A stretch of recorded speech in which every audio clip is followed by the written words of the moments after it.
கர்த்தருடைய பரிசுத்த நாமம் மகிமைப்படுவதாக. இந்த நாளிலும் இந்த காலை வேளையிலே கர்த்தர் நம்மை அவருக்குள் பலப்படுத்தும்படியாக நமக்கு தருகிற வார்த்தை சங்கீதம் அதனுடைய 22வது அதிகாரம் அதனுடைய 1வது வசனம். என் தேவனே, ஏன் என்னை கைவிட்டீர்? எனக்கு உதவி செய்யாமலும் நான் கதறி சொல்லும் வார்த்தைகளை கேளாமலும் ஏன் தூரமாக இருக்கிறீர்? கர்த்தருடைய பரிசுத்த நாமம் மகிமைப்படுவதாக. இந்த வசனத்தை கொண்டுதான் தேவன் தேவஜனங்களாகிய நம்மை இன்று அவருக்குள் பலப்படுத்துகிறார். நம்முடைய வாழ்க்கையிலும் நம்முடைய ஆண்டவராகிய இயேசு கிறிஸ்து நமக்காக அடிமையின் சாயல் எடுத்து வந்து மனுஷ சாயலாக வந்து தேவஜனங்களாகிய நம்மை இன்று நாம் இருக்கிற இந்த ரட்சிக்கப்பட்ட அனுபவத்திலே நம்மை கொண்டு வரும்படியாய் அவருடைய மனவாட்டி சபையாய் தம்முடைய ஆவியாகிய பரிசுத்த ஆவியானவரை தந்து நம்மை அவருக்குள் பலப்படுத்தி நம்மை உருவாக்க அவர் தம்மையே நமக்காக கொடுத்தார். அவர் இருந்த மேன்மையை விட்டு அவர் வந்தார். பிதாவுக்கு சமமாய் இருப்பதை கொள்ளையாடின பொருளாய் எண்ணாமல் நம்மேல் அவர் பாராட்டின அன்பின் நிமித்தம் அவர் இறங்கி வந்தார்.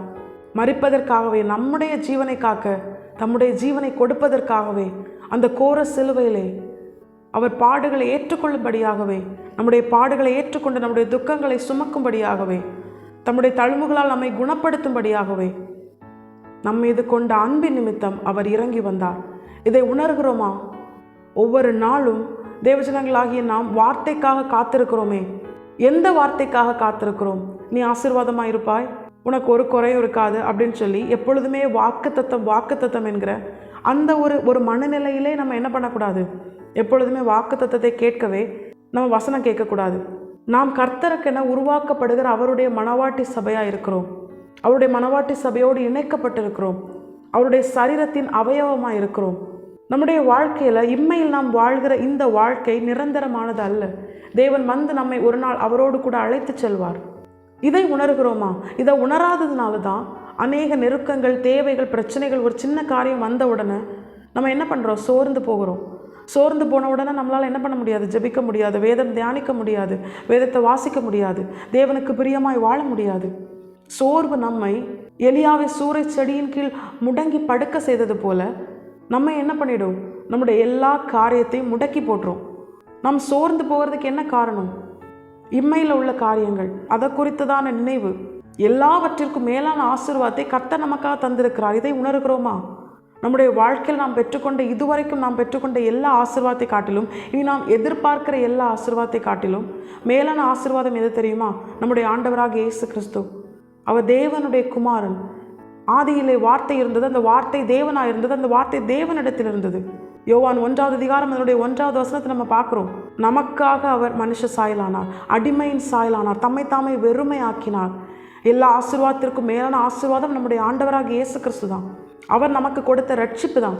அந்த ரட்சிப்பின் நிமித்தம், அந்த ரட்சிப்பின் வஸ்திரத்தோடு நம்ம என்ன பண்ண போகிறோம்? அவருடைய வருகையில் அவரோடு கூட எடுத்துக்கொள்ளப்பட்டு நித்திய காலமாய் அவரோடு கூட வாழ போகிறோம். பரலோக ராஜ்யத்தை சுதந்திரிக்க போகிறோம். பரலோகத்தில் நம்முடைய ஆண்டவராக இயேசு கிறிஸ்துவை தவிர நமக்கு யார் இருக்கிறா? தூதர்களுக்கு நம்மை தெரியாது, மூப்பர்களுக்கு நம்மை தெரியாது, பழைய ஏற்பாட்டு பரிசுத்தவான்களுக்கு நம்மை தெரியாது. சொல்லப்போனால் பழைய ஏற்பாட்டு பரிசுத்தவான்களை பார்க்கும் பொழுது நம்ம இஸ்ரவேல் கோத்திரமும் கிடையாது, மாம்சத்தின் பிரகாரம் யாக்கோபின் பிள்ளைகளோ ஆபிரகாமின் பிள்ளைகளோ கிடையாது.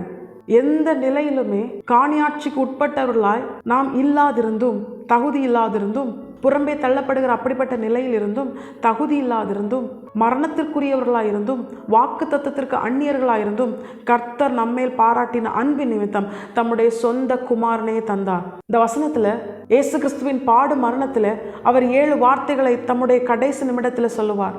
அதில் ஒரு வார்த்தை தான், என் தேவனே ஏன் என்னை கைவிட்டீர்? அந்த வசனத்தை தாவீதை கொண்டு தேவன் பழைய பாட்டிலே முன் அறிவித்திருக்கிறார். தாவீது இயேசு கிறிஸ்துவுக்கு நிழலாட்டமாய் சொல்லப்பட்ட ஒரு மனுஷன். அவர் தன்னுடைய சங்கீதத்தில் தன்னுடைய வேதனை எப்படி வெளிப்படுத்துகிறார்? இயேசு கிறிஸ்து அந்த சிலுவையில் பட்ட அந்த வேதனையை அவர் என்ன பண்றாரு? அது நிழலாட்டமாய் அவர் தன்னுடைய வாழ்க்கையில வெளிப்படுத்துகிறார். என் தேவனே ஏன் என்னை கைவிட்டீர்? இந்த நிலை, கைவிடப்பட்ட நிலை, கைவிடப்பட்டு தேவனை நோக்கி கதறுகிற நிலை, இது நம் நிமித்தம் ஆண்டவராக இயேசு கிறிஸ்துவுக்கு ஏற்பட்டது.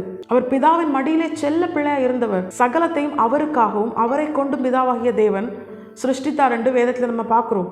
அப்படிப்பட்ட சர்வ வல்லமையுள்ள தேவன் நம்முடைய ஆண்டவராக இயேசு கிறிஸ்து நமக்காக இந்த வேதனை நிறைந்த ஒரு தள்ளப்பட்ட நிலையில பிதாவை நோக்கி கதறி கூப்பிட நம்முடைய பாவங்கள் தான் காரணம். அவர் நம்மீது வைத்த அன்பு தான் காரணம். நம்முடைய பாவத்தினால் தான் இப்படிப்பட்ட ஒரு கோர நிலை, கைவிடப்பட்ட நிலை. நீங்களும் நானும் கைவிடப்படக்கூடாது என்பதற்காக நம்முடைய ஆண்டவராக இயேசு கிறிஸ்து கைவிடப்பட்டார். தகுதியே இல்லாத நமக்காக, கீழ்ப்படியாத நமக்காக.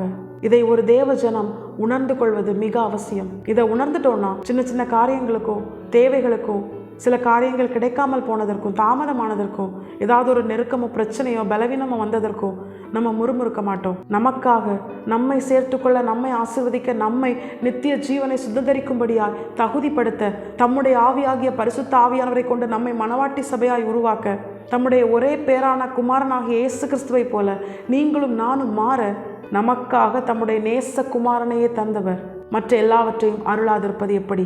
இதை தேவஜனங்களாகிய நாம் உணர்ந்து கொண்டோமேயானால் நம்முடைய வாழ்க்கையில் எந்த ஒரு காரியத்திற்கும் முறுமுறுக்க மாட்டோம்.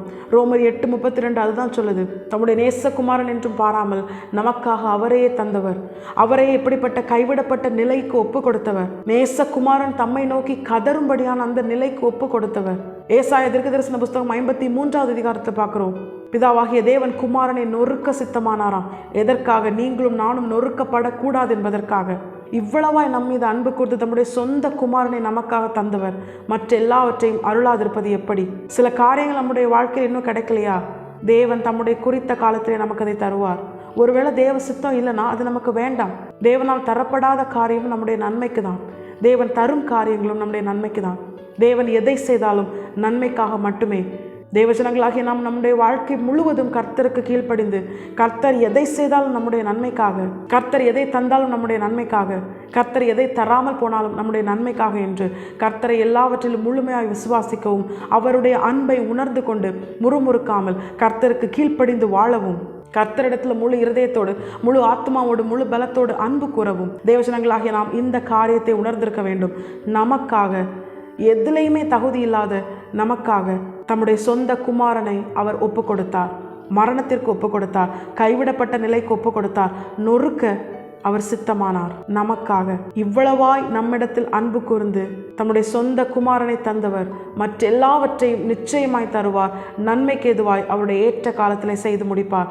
தேவஜனங்களாகிய நாம் இதை நம்முடைய வாழ்க்கையில, நம்முடைய இருதயத்தில் ஆழமாய் பதித்து வைத்திருக்கிறவர்களாய், நம்முடைய வாழ்க்கையில கர்த்தருடைய அன்பை உணர்ந்து அதை ருசித்து அவருக்காக வாழுவோம். அவருக்காக முழுமையாய் வாழ நாம் நம்மை அர்ப்பணிப்போம். கர்த்தருக்காக மட்டுமே வாழுவோம். நிச்சயமாய் நம்முடைய வாழ்க்கையில கர்த்தர் நமக்கு தந்த எல்லா வாக்குத்தத்தத்தையும் அவருடைய ஏற்ற காலத்திலே நம்முடைய வாழ்க்கையில நிறைவேற்றி நம்மை உயர்த்தி அவர் மகிமைப்பட போவது அதிக நிச்சயம். கர்த்தர் தாமே இந்த வசனத்தை கேட்டு நம் அனைவரையும் ஆசீர்வதித்து வழிநடத்துவாராக. கர்த்தருடைய பரிசுத்த நாமம் மட்டுமே மகிமைப்படுவதாக.